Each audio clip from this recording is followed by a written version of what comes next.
하지만 우리나라 일형당뇨 아이들은 때로는 감추면서, 때로는 설명하면서, 때로는 해명하면서 그렇게 학교에서 견디고 살아가고 있어요. 오늘은 조금 진지한 이야기를 하려고 합니다. 일형당뇨를 가진 우리 아이들이 학교라는 공간에서 겪는 현실을 전해드리려고 해요. 아이들을 위한 정책과 제도는 많이 바뀌고 있어요. 하지만 현재 우리가 어디까지 왔고 어디를 향해 가야 하고 학교 현장의 상황은 어떤지 하나씩 짚어보도록 하겠습니다. 먼저 아이들을 위한 변화부터 말씀드리면 2024년 2월부터 19세 미만 소아청소년 일형당뇨 아이들에게 CGM, 인슐린 펌프 등 주요 의료기기의 요양비가 90%까지 요양비로 지원되고 있습니다. 아쉬운 점은 병원에서 지원하고 관리해주는 요양급여가 아니라 여전히 환자가 구매하고 착용하고 교육하고 관리해야 하는 요양비의 형태이지만 그래도 과거에 비해 크게 변화되고 있습니다. 또 2024년 10월 개정된 초중등교육법 시행령에 따르면 일형당뇨 학생도 초중학교 입학 전학 시에 근거리 배정 대상에 포함되었습니다. 하지만 실제로 현장에서는 근거리 배정이 거부되거나 배제되는 사례가 여전히 많이 발생하고 있습니다. 그리고 2025년부터는 시험 시간에도 일형당뇨 학생이 CGM, 인슐린 펌프, 인슐린 주사, 그리고 저혈당이 오면 당 섭취하는 것을 교사 확인 후에 사용할 수 있게 되었습니다. 필요하면 별도 시험장 이용도 가능하게 되었고요.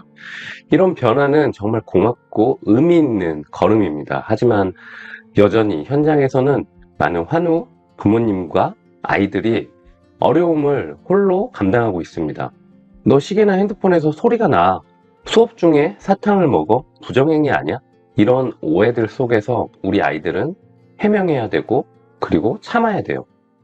저도 24년 동안 정말 많은 시험들을 보면서 저혈당, 고혈당 때문에 시험을 어쩔 수 없이 포기한 경우가 수도 없이 많아요. 그게 일형당뇨 아이들의 현실입니다. 점심시간에는 여전히 보건실이 아니라 화장실에서 조용히 인슐린 주사를 놓는 아이들이 많습니다. 보건실에 가도 주사를 맞을 수 없다는 이야기를 듣는 아이들도 있어요. 사실 보건교사 선생님들도 응급 상황이 아닌 일상적인 인슐린 투약은 법적으로 위험 요소가 많기 때문에 꺼려하시고 피하십니다. 보건교사 선생님도 얼마나 고민이 많겠어요. 그래서 필요한 건 명확한 법적 투약 지침과 간호인력의 학교 배치입니다. 선생님도 아이들도 부모님도 불안하지 않도록요. 이런 제도적 장치가 없다면 결국 보호자는 매일 학교에 가야만 하겠죠. 조퇴를 쓰고 연차를 쓸 수밖에 없고 결국 경력을 포기하는 부모님들도 많아질 수밖에 없습니다.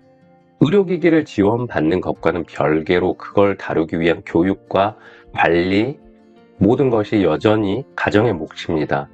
그리고 청소년기에 우리 아이들은 병을 설명하고 싶지 않은 경우도 많아요.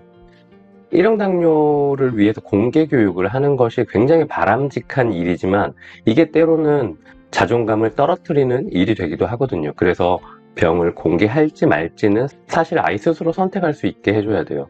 그리고 사춘기, 이 시기의 아이들은 기본적으로 성장 호르몬, 스트레스, 생리주기 등으로 인해서 혈당이 정말 롤러코스터처럼 변화무쌍해요. 갑자기 저혈당이 와서 수업에 집중을 못하기도 하고 고혈당으로 머리가 아프고 피곤한 상태로 수업을 듣기도 해요. 이게 왜 넌 자꾸 피곤한 척하고 졸려하고 왜 수업 시간에 집중을 안 하냐 이렇게 쉽게 얘기를 하게 되면 아이들에게 큰 상처가 되죠.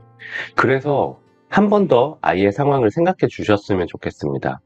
또래 친구들과의 관계도 쉽진 않아요. 혈당 때문에 체육 시간에 빠지거나 간식 시간을 함께 하지 못하거나 소풍, 수련회, 방과 후 활동에서 본인이 참여하고 싶어도 여전히 배제되는 경우도 많습니다. 그렇게 되면 쟤는 좀 특별한 애야 라고 친구들에게 인식되고 이게 때로는 아이를 몰입시키기도 하거든요. 그리고 경제적인 문제도 빼놓을 수 없습니다. CGM, 인슐린 펌프, 인슐린 주사기, 알코올솜, 패치 등 이런 많은 소모품들이 매달 반복적으로 주기적으로 들어가요.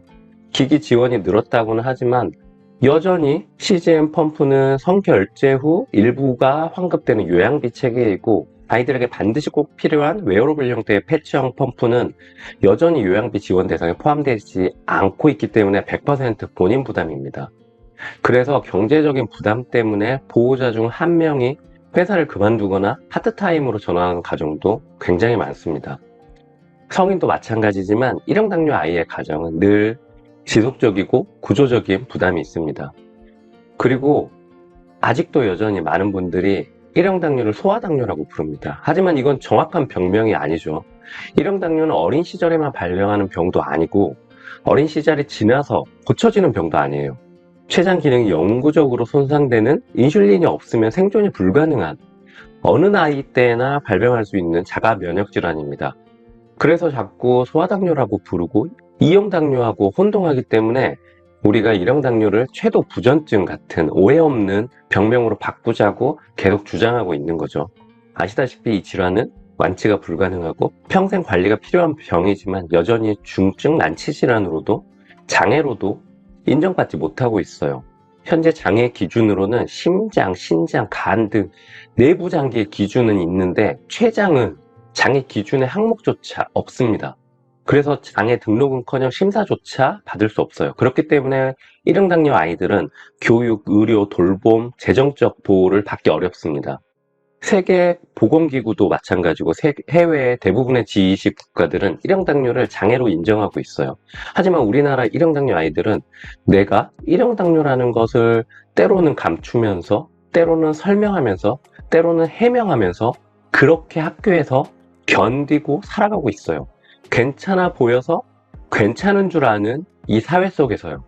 우리가 더는 이 아이들을 다른 아이, 아픈 아이로 불러서는 안 돼요. 이 아이들은 그저 조금 더 준비가 필요한 아이들일 뿐이에요. 보건선생님도 담임선생님도 친구들도 일형당뇨 아이들을 바라보는 시선만 바뀌어도 우리 아이의 하루가 평안할 수 있습니다. 지금 바뀌고 있는 정책들 너무 고맙습니다.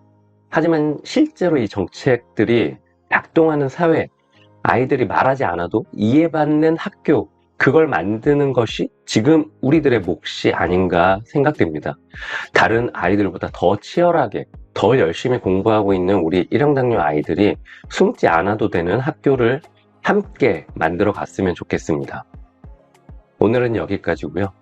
지금까지 공부해서 남주는 24년차 일형당뇨인 당뇨씨였습니다. 다음에 또 만나요. 안녕.